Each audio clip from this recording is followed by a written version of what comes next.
وہ یونیورسٹی جانے کے لیے تیار ہو رہی تھی۔ اس کا ایڈمیشن ہو چکا تھا۔ اس نے ایک بار پھر ایم ایس سی میں دوبارہ داخلہ لیا تھا۔ زندگی 2-2.5 سال ضائع کرنے کے بعد وہ پھر سے شروعات کر رہی تھی۔ شاید اس کا خوف اس لحاظ سے کم ہو گیا تھا کہ آرجے مر چکا تھا، لیکن جو اس کے اندر سب کچھ بدل چکا تھا وہ کبھی دوبارہ ٹھیک نہیں ہونے والا تھا۔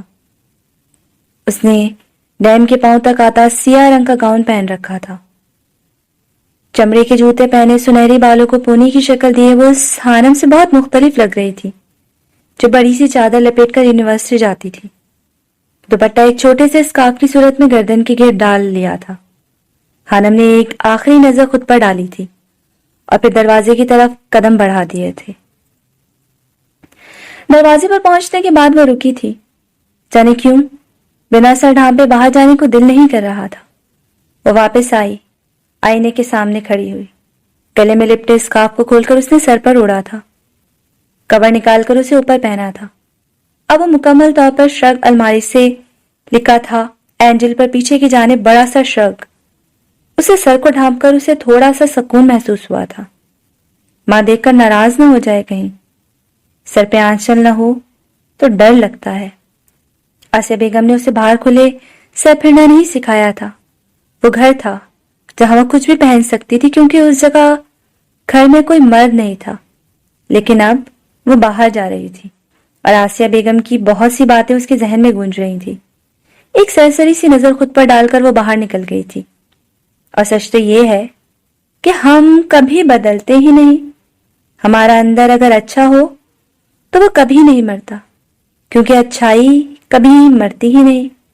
ہم وقتی طور پر کسی اور چہرے کے پیچھے چھپ جاتے ہیں جس سے ہماری تکلیف کم ہو، لیکن ہم مکمل طور پر بالکل بھی نہیں بدلتے۔ یونیورسٹی کی دنیا بہت الگ تھی۔ وہ زیولوجی ڈپارٹمنٹ کے کیفے پر بیٹھی تھی۔ اس نے جانے کیوں اس مضمون کا انتخاب کیا تھا۔ اسے پڑھنے میں اب کہاں دلچسپی تھی، اسے بس اپنا وقت گزارنا تھا۔ ہانم نے سامنے پڑے کافی کے کپ کو اٹھا کر لبوں سے لگایا تھا۔ لڑکے لڑکیوں کے گروپس اسے دوستوں کی یاد دلا رہے تھے، لیکن وہ سوچنا نہیں چاہتی تھی۔ ہے میڈی، وہ دیکھو ہماری نئی کلاس فیلو آئی ہے۔ ایک لڑکے نے میڈی کے کان میں سرگوشی کی تھی۔ میڈی کلاس کا سب سے شرارتی لڑکا تھا جو نئے آنے والے اسٹوڈنٹس اور پہلے سے موجود اسٹوڈنٹس کا جینا حرام کر کے رکھتا تھا۔ یہ ڈر ہے؟ میڈی نے چونک کر پوچھا تھا۔ وہ پہلے کلاس میں موجود نہیں تھا لیکن اب آیا تھا تو اس کے دوست نے اسے بتایا تھا۔ اور سامنے دیکھو، بلیک ڈریس والی، جیکی نے اشارہ کیا تھا۔ اوکے، میں ذرا ہیلو ہائی کر کے آتا ہوں، میڈی شرارت سے کہتا اٹھا تھا۔ میڈی کی طرف ہانم کی پشت تھی، وہ اس کے قریب پہنچ چکا تھا۔ اس کے شرگ پر بڑا سا اینجل لکھا تھا۔ وہ اکیلی بیٹھی تھی۔ انٹرسٹنگ۔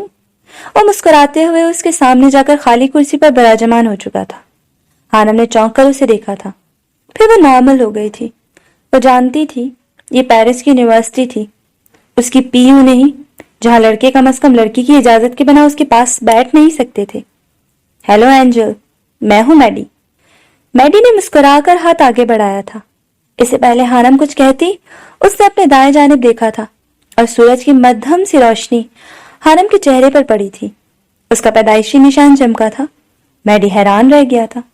یہ کیا تھا؟ اس نے کبھی پہلے ایسی کوئی چیز نہیں دیکھی تھی۔ ہائے، ہانم نے بنا ہاتھ ملائے واپس اس کی جانب دیکھتے ہوئے جواب دیا تھا، جبکہ میڈی بس ہونکوں کی طرح اسے گھور رہا تھا۔ اسے سامنے بیٹھی لڑکی واقعی اینجل لگی تھی۔ واٹ از دس؟ اس نے انگلی سے ہانم کے چہرے کی طرف اشارہ کیا تھا۔ Birth mark. وہ کتنے سکون سے جواب دے رہی تھی۔ یقین نہیں ہوتا۔ میڈی کا منہ ابھی بھی حیرت سے کھلا ہوا تھا۔ وہ پتہ نہیں کیوں اس جگہ سے اٹھا تھا اور پھر واپس اپنے دوست کی طرف بڑھ گیا تھا۔ اس میں ہانم کے سامنے بیٹھنے کی ہمت نہیں ہو رہی تھی، جبکہ ہانم اسے حیرت سے جاتا دیکھ رہی تھی۔ میں نے تو کچھ نہیں کہا۔ ہانم نے کندھے اچکائے تھے اور پھر کافی کا آخری گھونٹ پینے کے بعد وہ اٹھ کر اپنی کلاس کی جانب بڑھ گئی تھی۔ ہانم نے یونیورسٹی جانا تو شروع کر دیا تھا، لیکن اسے لیکچر کی کچھ سمجھ نہیں آتی تھی۔ 2 سال وہ کتابوں سے دور رہی تھی۔ 2 سال وہ اپنے آپ سے دور رہی تھی۔ پروفیسر کچھ پڑھا رہا تھا لیکن وہ غائب دماغی سے بس سنے جا رہی تھی۔